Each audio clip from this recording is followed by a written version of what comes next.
Welcome to my channel apex life Tamil. வணக்கம் நண்பர்களே, welcome to my channel apex life Tamil. நான் உங்கள் பாலாஜி, உங்களோட சில நிமிடங்கள். இன்றைக்கி நம்ம என்ன தலைப்பை பற்றி பார்க்க போகிறோம்னா, வியப்பையும் பயத்தையும் விளக்கிடுங்கள், வெற்றி உங்களுக்கே. இதுதாங்க தலைப்பு. வாங்க பார்க்கலாம். இப்போது வியப்பு அப்படின்னு சொன்னால், பல நேரங்களில் வியப்பு நம்மளை எந்த மாதிரி ஒரு சூழலுக்கு கொண்டு போகுதுன்னா, நம்ம வேடிக்கை பார்க்கக்கூடிய ஒரு மனிதராக அல்லது நம்ம ஒரு கை தட்டக்கூடிய ஒரு மனிதராக நம்மளை அடையாளப்படுத்திடுதுங்க.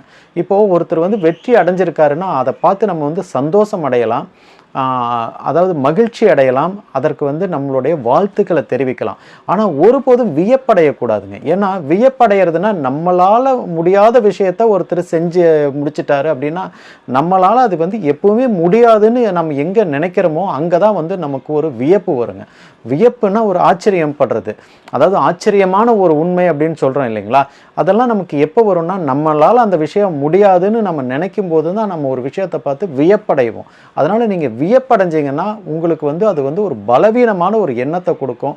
உங்களுடைய செயல்பாடுகளை அது கொஞ்சம் தடை செய்யும். அதனால் நீங்கள் வியப்பை நீங்கள் எப்போவுமே முக்கியமான விஷயமா எடுத்துக்காதீங்க. ஒருத்தர் வெற்றியாளராக இருந்தாலும் சரி, அவர் பெரிய சாதனையை செஞ்சுருந்தாலும் சரி, அவரை பார்த்து நம்ம மகிழ்ச்சி அடையலாம், அவருக்கு வாழ்த்து தெரிவிக்கலாம், நம்மளுடைய மகிழ்ச்சியை நல்லாவே வெளிப்படுத்தலாம். ஆனால் அதுபோல் நம்மளாலும் செய்ய முடியும் அப்படின்னு நம்ம ஒரு நிமிஷம் நம்ம நினச்சோம்னா அந்த இடத்துல வியப்பு அப்படிங்கிறது நமக்கு வராது. அதே மாதிரி இன்னொரு விஷயம், பயம் அப்படிங்கிற விஷயமும் இருக்குது இல்லைங்களா? அந்த பயத்தை நம்ம நம்மளோட எப்பவுமே கூட்டிக்கிட்டே போனோம்னு வச்சுங்களேன், அந்த பயம் நம்மளை ஒரு சிக்கலான இடத்துக்கு கூட்டிகிட்டு போயிடுங்க. ஏன் சொல்கிறோன்னா, பயப்பட்டீங்கன்னா உங்களுடைய உடல் வலிமை உங்களுக்கு குறைஞ்சி போகிறத பார்க்க முடியும். இப்போது நீங்கள் ஒரு காட்டு வழியில் நீங்கள் போயிட்டுருக்கீங்க, உங்களுக்கு எதிரில் ஒரு வனவிலங்கு வருது, ஒரு புலியே வருதுன்னு வச்சுக்குவோமே. அந்த மாதிரி வரும்போது நீங்கள் பயப்படும் போது தான் அது உங்களை தாக்க ஆரம்பிக்கும். இது காட்டு வழியில் மட்டும் இல்லைங்க, சாதாரண ஒரு தெருவில் போகும்போது பார்த்தீங்கன்னா, ஒரு தெரு நாயே இருக்குதுன்னா நீங்கள் அதை பார்த்து பயந்து ஓட ஆரம்பிச்சிங்கன்னா அது உங்களை துரத்த ஆரம்பிக்கும். நீங்கள் நின்று அதை விரட்டணும்னு நீங்கள் நினச்சிங்கன்னா அது உங்களை பார்த்து ஓடி போயிடும், உங்களை பார்த்து பயந்து ஓடி போயிடும். நீங்கள் எப்போ நீங்கள் பயப்பட ஆரம்பிக்கிறீங்களோ அந்த நேரத்திலேயே நீங்கள் ஓட ஆரம்பிச்சிடுறீங்க. நீங்கள் எப்போல்லாம் பயப்படுறீங்களோ அப்போ உங்களுக்கு அந்த நிகழ்வை எதிர்கொள்ளக்கூடிய தைரியம் இல்லாத ஒரு சூழலுக்கு நீங்கள் போயிடுவீங்க. அதனால் நீங்கள் எப்போவுமே ஒரு விஷயத்தை நீங்கள் ஞாபகம் வச்சுக்கலாம், நீங்கள் பயத்தையும் வியப்பையும் விளக்கிட்டீங்கன்னா வெற்றி உங்களுக்கு அப்படிங்கிறத நீங்கள் உறுதிப்படுத்திக்கலாம். அதனால் இந்த வியப்பும் பயமும் நமக்கு தேவையா அப்படின்னு கேட்டிங்கன்னா தேவைதான். எப்போ தேவைன்னா, நம்மளை பார்த்தே நம்ம வியக்கிற அளவுக்கு இருக்கணும். பரவாயில்லடா, நம்மளும் இதை செஞ்சு முடிச்சிட்டோன்னான்னு சொல்லிட்டு நம்ம அந்த வியப்பை நமக்கு வச்சுக்கலாமே தவிர மற்றவங்களை பார்த்து நம்ம வியக்க வேண்டிய அவசியம் எதுவுமே இல்லை.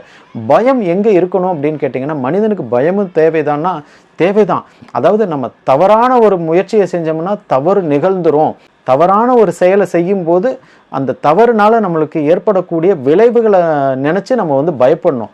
அப்படி அந்த மாதிரி வேணால் இந்த பயத்தையும் வியப்பையும் நம்ம கூட வச்சுக்கலாமே தவிர மற்றவர்களை பார்த்து நம்ம வியக்கிறதோ, மற்றவர்களை பார்த்து நம்ம பயப்படுறதோ, மற்றவர்கள் செய்யக்கூடிய விஷயங்களை பார்த்து நம்ம பயப்படுறதோ நம்ம எப்பவுமே வச்சுக்கக்கூடாது.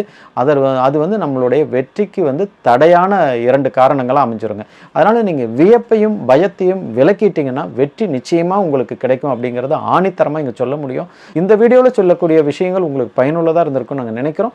இந்த வீடியோவை நீங்கள் உங்கள் நண்பர்களோடு நீங்கள் ஷேர் பண்ணுங்கள், எங்கள் சேனலுக்கு சப்ஸ்கிரைப் பண்ணுங்கள், சப்போர்ட் பண்ணுங்கள். நன்றி, வணக்கம்.